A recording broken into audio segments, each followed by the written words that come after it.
Bom dia, pessoal, tudo bem? Estamos aqui hoje no nosso podcast, no nosso PodUF. Hoje a gente trouxe aqui o economista Enzo Laszlo, formado na Universidade de São Paulo, pós-graduado em Cambridge e doutorado em Harvard. Ele veio aqui hoje para a gente conversar um pouco sobre tributação e todas as questões que envolvem esse tema, as curiosidades que o pessoal tem e coisas que são relevantes para a gente como sociedade, né? E aí, Enzo, tudo bem? Como você tá? Tudo bem, bom dia. É um prazer estar aqui com vocês hoje para ter esse papo com vocês e tentar sanar de forma mais sucinta possível as dúvidas. O prazer é todo nosso, muito obrigada por ter vindo. E a gente vai começar agora com a primeira pergunta, né, que envolve muito a questão tributária, o que são os impostos? Como que a gente pode definir isso? Bom, então, Maria, o sistema tributário nacional ele funciona da seguinte forma. Existem os impostos diretos e indiretos. E a principal diferença entre eles é que o primeiro considera a renda do contribuinte, enquanto o outro se baseia no seu consumo. Para além disso, o imposto direto não pode ser transferido para outra pessoa, pois ele está vinculado diretamente ao seu CPF ou ao seu CNPJ. Na prática, a gente pode dizer que o imposto direto é aquele que você paga com a intenção de quitar um débito com a Receita Federal. Já o imposto indireto ele é cobrado de forma mais sutil e nem sempre o consumidor tem a consciência do que ele está pagando. E além disso, no país os tributos são divididos entre os federais, estaduais e municipais. E eles podem ser impostos ou contribuições. A Receita Federal então ela vai arrecadar pelos impostos e vai direcionar as jurisdições competentes para a administração pública. E as contribuições sociais têm a finalidade específica, então elas não podem ser utilizadas livremente pelo governo. Ah, sim, muito interessante. Então, e uma coisa assim, que eu sempre me questiono, assim, a galera sempre tem a dúvida, assim, mas assim, por que a gente paga imposto, né? Então, Maria, esse imposto ele vai servir para manter basicamente o serviço público. E além disso, parafraseando o economista hegeliano Lassalle, os tributos nada mais são do que a principal forma de manter a classe política e o exército, o principal fator real de poder e o maior detentor da força, que são os responsáveis em manter a ordem e o próprio sistema econômico. Isso se dá porque através dos tributos que se sustentam financeiramente o Estado. E até porque ele é capaz de manter sozinho, não é capaz de se manter sozinho por não produzir nada ou quase nada, visto que existem as estatais. Além disso, para o povo não se revoltar, ele vai oferecer serviços gratuitos à população. Ele então, se ele não oferecesse isso, de acordo com Lassalle, o poder inorgânico iria se organizar e vencer o poder organizado que é o exército. Então, é muito interessante essa questão que você falou sobre o Lassalle, né? Ele realmente é um economista muito famoso e uma coisa que me intrigou assim é como esse conceito de Lassalle está inserido no caso brasileiro. Qual que é a relação assim da questão tributária do Brasil com os pressupostos de Lassalle? Você poderia dar um exemplo pra gente?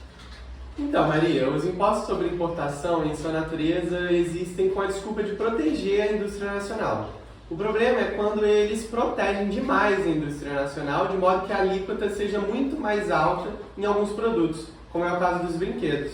35% dos brinquedos importados são impostos, dentre eles patinetes, bonecos, quebra-cabeça, qualquer tipo de brinquedo. Esse exemplo factível só deixa mais claro os fatores reais de poder de Lassalle. Nesse caso, as indústrias de brinquedo nacional lutam pela monopolização dessa fatia de mercado, ou seja, eles demonstram que não é um setor público que utiliza da tributação para os objetivos próprios. Outro exemplo muito interessante referente à tributação e às forças reais de poder e guerra é a guerra fiscal, que consiste em os estados e o Distrito Federal competirem entre si através dos impostos, principalmente o ICMS, para atrair as empresas e capital. O problema dessa guerra fiscal é quando há competição. A tendência dos tributos é cair a ponto de que a receita desses tributos não supram os custos de serviços públicos e o Estado tenda a quebrar. Constitucionalmente, de acordo com o princípio da seletividade em função da essencialidade das mercadorias e serviços, que é o norteador dos tributos sobre o consumo, as mercadorias e serviços mais essenciais devem possuir uma alíquota menor. Não obstante, o conceito de essencialidade é muito amplo, visto que, de acordo com o artigo 3º no inciso 2 da Constituição Federal, é papel do Estado garantir o desenvolvimento nacional. Também nesse artigo, é papel do Estado erradicar a pobreza e a marginalização e reduzir as desigualdades sociais. Ou seja, um produto considerado essencial pode ser tanto arroz e feijão, atendendo ao inciso 3º, tanto como uma bola de futebol, por exemplo, por ser o principal produto de uma fábrica que gerará emprego e desenvolverá a economia local, atendendo ao mesmo inciso.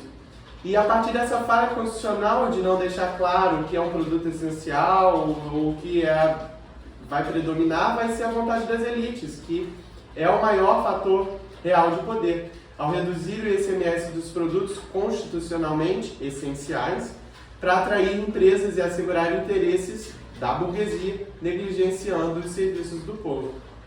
Ah, sim, então, isso aí é uma coisa muito interessante, né, pra gente levar em consideração, assim, porque é muito isso, né, não só no Brasil, mas no mundo mesmo, sempre rodeia diversos assuntos, questões sociais, políticas e econômicas, essa questão, né, das desigualdades sociais. E isso traz muito uma questão sobre, no caso do Brasil, essa estrutura que a questão tributária está fundamentada, ela coloca as classes sociais inferiores sempre num patamar de não conseguir resolver muito a questão e estar submissa aos interesses de uma burguesia, né? Então, partindo disso, o que você teria a dizer assim, dessa questão? Como as classes sociais inferiores sustentam essa organização e acabam pagando mais impostos, né? Sim, Maria, é evidente que o governo, ao utilizar os impostos indiretos como sua principal fonte de renda, e esses impostos que a maioria das pessoas sabe que está pagando, não sabem que estão pagando, perdão, gera muito menos gritos populares, justamente por esse fator de desconhecimento. Além disso, a carga tributária brasileira aumentou muito nos últimos anos, saltou de 29% para 37% do PIB, só no período de 1994 e 2005. De fato, é a mais alta que de muitos países centrais.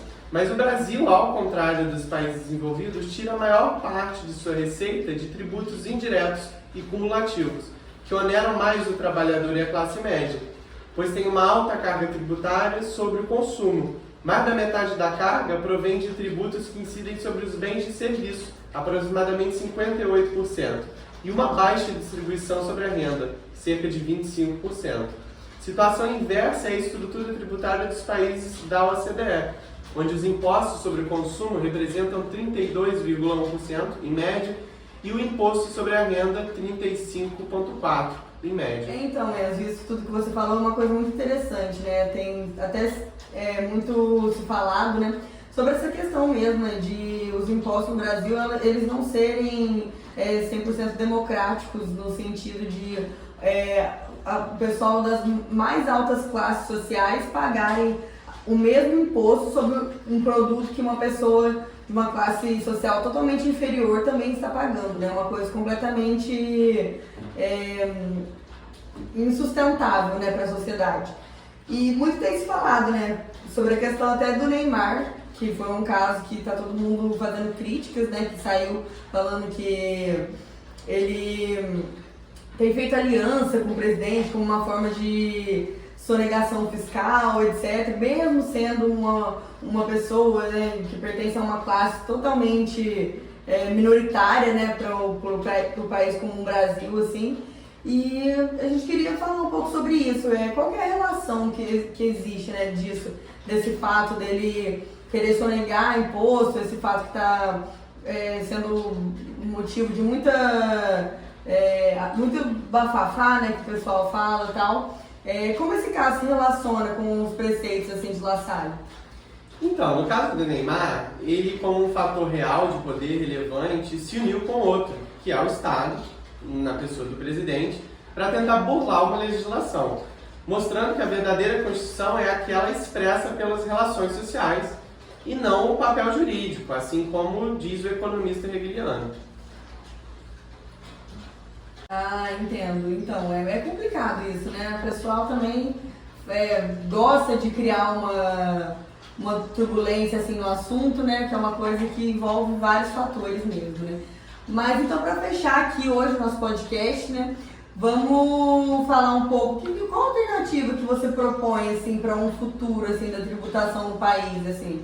O que você acha que seria uma coisa interessante?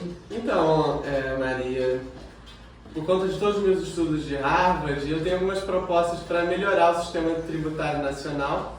Uma delas é aumentar a transparência sobre a tributação para que o povo possa saber o quanto ele está pagando de taxa e para que ele possa lutar pelos seus direitos a partir disso. Desonerar também a cesta básica do ICMS e outros impostos sobre consumo para que os povos não sofram com a alíquota desses produtos que são básicos e extremamente necessários para a sobrevivência. Tributar também os mais lucros e dividendos, aumentando a alíquota do CSLL, a contribuição social sobre o lucro líquido, para arrecadar mais dinheiro de quem tem mais, naturalmente, que é a burguesia.